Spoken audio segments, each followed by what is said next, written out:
Hello everyone, welcome back to my channel. Imagine tomorrow morning all vegetables disappear from the market. No rice, no wheat, no fruits, no milk, nothing. What will happen? Can humans survive without farmers? Can we survive without crops? So today we are starting one of the most practical chapters of class 8 science, that is crop production and management. And trust me, after this chapter, whenever you eat roti, rice, fruits, or even drink milk, you will start respecting agriculture in a completely different way. Okay, students, open chapter 1 crop production and management. Even before reading the chapter, let me ask you something. Have you ever gone to a park or forest area and seen dry leaves lying everywhere? Now think carefully. Every year, crores and crores of leaves fall from trees. Where do all those leaves go? Do they just disappear magically? No. Slowly they decompose, मतलब धीरे धीरे गल जाते हैं and convert into humus or manure. Do these dead leaves get changed into any useful substance? Yes, बिल्कुल useful substance बनता है. Those dead leaves become manure which increases soil fertility. इसका मतलब नेचर में कुछ भी वेस्ट नहीं होता. डेड लीव्स भी न्यू प्लांट्स ग्रो करने में हेल्प करते हैं. And what causes the change? ये चेंज कौन करता है? Tiny micro organisms like bacteria and fungi. They break down dead leaves into simpler substances, exactly like kitchen waste turning into compost at home. Now students, this whole chapter is basically the journey of food from soil to your plate. Now let's quickly see what this chapter is about. First, agriculture. We will learn what agriculture really means. Second, selection of seeds before sowing. It means अगर seeds weak होंगे तो crops healthy होगी क्या? नहीं. Just like proper preparation is needed before exams. Next one is sowing. How are seeds put into the soil? Randomly throwing them or scientifically? Next, manures and fertilizers. Plants also need food. Yes, students, plants are living things. So we will learn how farmers feed plants. Next is irrigation. What if crops don't get water on time? Same as humans getting no water in summer. Next one is protection from weeds. Weeds are unwanted plants. Think of them like uninvited guests who eat your food. Next, harvesting and storage. How crops are cut, stored and protected from insects. Next is food production from animals, milk, eggs, honey, fish. Agriculture is not only plants. Animals are also an important part. So let's begin.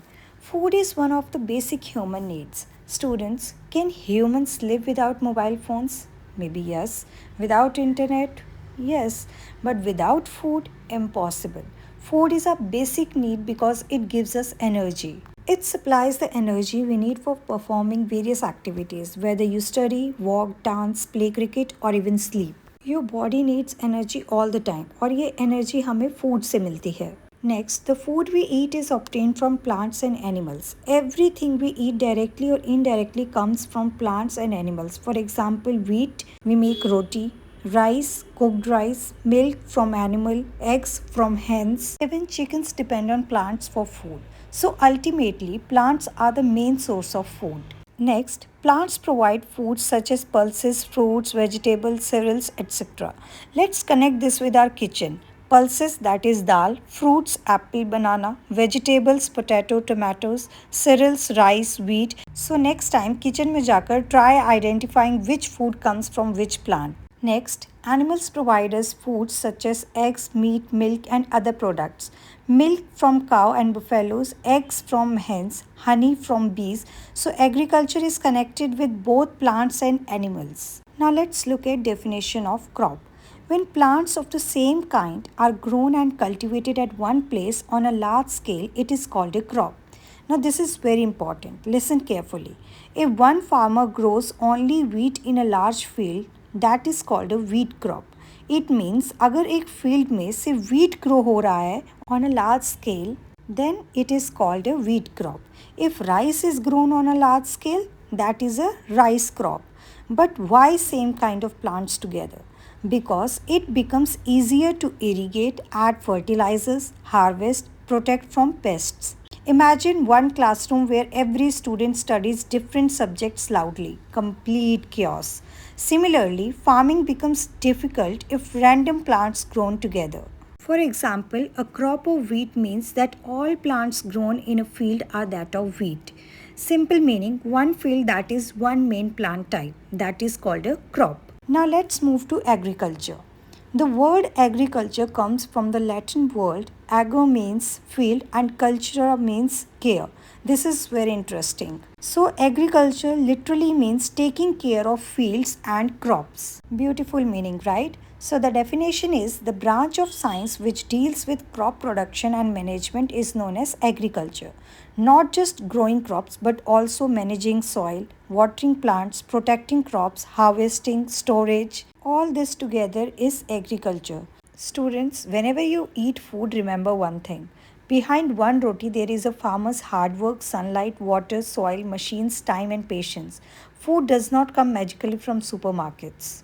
Now, students, imagine ancient humans. At that time, there were no farms, no markets, no supermarkets. People moved from one place to another, searching for food and shelter. They ate raw fruits, vegetables, and hunted animals. Slowly, humans understood something very important. Instead of searching food everywhere, why not grow food ourselves? And this is how agriculture started. Next, earlier farming was done using simple tools and hard labor. But today, tractors, irrigation systems, better seeds, इससे farming faster and more efficient हो गई है. Now next, we will move on to crops. Here, farmers grow various types of plants. Not all crops are same, students. Some give cereals, some pulses, some fruits, and some cotton for clothes. Next, the products obtained from a crop are called produce. It means whatever useful thing we get from crops is called produce. For example, wheat gives flour, groundnut gives oil, cotton gives fiber for clothes. यानी crop से मिलने वाली useful चीज़ को हम produce कहते हैं. Now let's move to types of crops. Based on seasons, crops are mainly of two types, kharif crops and rabi crops. So first, let's see what are kharif crops. The crops grown during the rainy season are called kharif crops. Here, kharif crops grow during rainy season, mostly from June to October.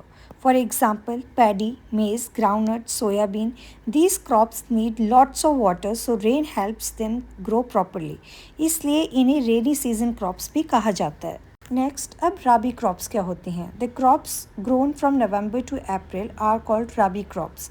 And rabi crops grow in winter season. They do not depend much on monsoon rain. For example, wheat, potato, mustard, and barley. Now, as you can see, one table is given below, and these are types of crops, and you need to write the products obtained from them in the table given below. First one is cereals. Cereals give us rice, wheat, and maize. Second one is pulses. Pulses gives dal and proteins. Third one, oil crops give us mustard oil, groundnut oil. Fourth one is fiber crops. Fiber crops give cotton and jute. Next one is vegetables. Vegetables gives potatoes, tomatoes, onion. Fruits give us apple, mango, banana. Seventh one is medicinal crops, gives medicines and medicinal products. For example, tulsi, neem, aloe vera.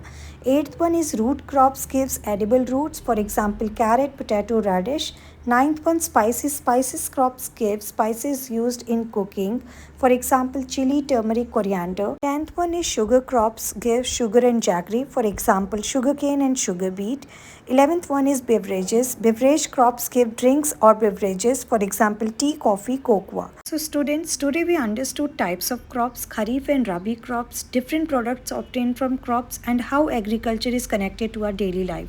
In the next video, we are going to start one of the most important topics of this chapter, that is agricultural practices, where we will learn about preparation of soil, sowing, irrigation, and many more interesting farming processes. So stay tuned for part 2. If you enjoyed this class, don't forget to like, share, and subscribe.